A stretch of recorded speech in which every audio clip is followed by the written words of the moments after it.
जगाचा पोशिंदा म्हणून ओळखला जाणारा आपला बळीराजा दिवस असो, रात्र असो, ऊन असो किंवा पाऊस, अशा प्रत्येक परिस्थितीत शेतात कष्ट करून मातीतून सोनं उगवत असतो।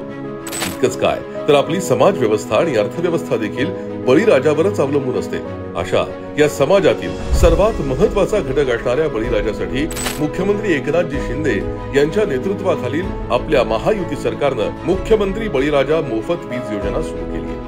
नुकत्याच झालेल्या राज्याच्या अर्थसंकल्पात घोषणा केलेल्या या योजनेचा आता शासन निर्णय सुद्धा जारी करण्यात आलाय। पण ही योजना नेमकी आहे तरी काय, जाणून घेऊया। राज्यातील 7.5 HP क्षमतेपर्यंत शेती पंप वापरणाऱ्या शेतकऱ्यांचं या योजनेतून पूर्णतः वीज बिल माफ केलं जाणार आहे। तर या वीज बिलाच्या खर्चाची जबाबदारी सरकार स्वतः घेणार आहे।